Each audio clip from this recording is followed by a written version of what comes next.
Praise the Lord hallelujah. पुन्हा एकदा येशूदाय सागर चॅनलमध्ये प्रियजन सर्वांचं स्वागत असो. प्लीज येशूदाय सागर चॅनल सर्वांनी लाईक आणि सबस्क्राईब करा की जेणेकरून जास्तीत जास्त लोकांना हा व्हिडिओ दाखवतील, जास्तीत जास्त देवाचा गौरव केला आहे. प्रियजनांनो, मी सुंदरसा देवाचा मन्ना तुमच्यासाठी घेऊन आलो आणि तुमच्यासाठी प्रार्थना देखील करणार आहे. पण त्या आयोजनात तुमचा सर्वांनी येशूदाय सागर चॅनल लाईक आणि सबस्क्राईब करा की जेणेकरून जास्तीत जास्त लोकांना हा व्हिडिओ दाखवतील, जास्तीत जास्त देवाचा गौरव करा.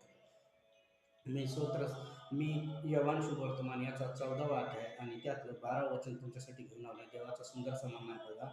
मी तुम्हाला खचित सांगतो, मी जे कृत्य करतो ती माझ्यावर विश्वास ठेवण्यावर करेन आणि त्यापेक्षा मोठे करेन, कारण मी पित्याकडे जातो.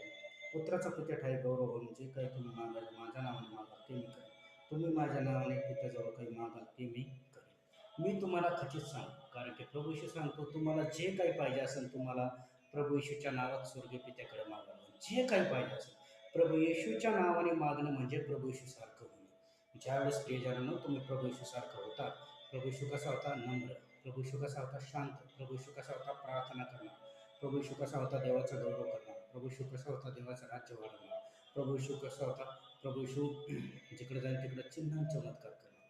पण ज्यावेळेस तुम्ही नम्रता करता, प्रार्थना करता, देवाच्या राज्याची वाढ करता, देवाला गौरव देता, त्यावेळेस हे चिन्ह चमत्कार तुमच्याकडे येतील. कारण की देवाच्या वचनामध्ये सांगतंय, जितक्यांनी ईश्वर विश्वास ठेवला त्यांनी अद्भुत अद्भुत कृत्य केलं. बायबलमध्ये बरेचसे उदाहरण आहेत. दाविदाने गोलियातला मारला, अशक्य गोष्टी शक्य केली.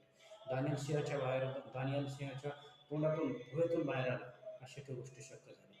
अब्राम सगळ्या कुलाचा आशीर्वाद झाला. कारण की ज्या ज्या वेळेस बायबलचं वचन सांगतं प्रियजनांनो, तुम्ही देवाला गौरव देता, देवाचा पवित्र आत्मा यहोवाचा आत्मा तो बलाने पराक्रमाने तुमच्यावर येणार. आणि जेव्हा बलाने पराक्रम येणार, म्हणून जकर्या म्हणतो, बलाने नव्हे पराक्रम येणार, तर येशूच्या पवित्र आत्म्याने कार्यशील असेल. आणि ज्यावेळेस तो आत्मा येणार प्रियजनांनो, त्यावेळेस आत्म्याचा अभिषेक येणार आणि अभिषेक आल्यावर सैतानाचं जू तुटला. कसलंही कर्जाचं बंधन असं येशूच्या नावात तुटलं जाणार. गरिबीचे श्राप तुटले जाणार. रोग निघून जाणार.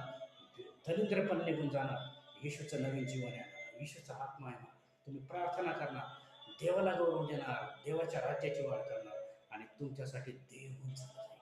आणि देव जिथे उंच होईल तिथं तुम्ही देखील उंच जाईल. कारण की तुम्ही त्याचं राज्य त्याचं नीतिमत्व उंच.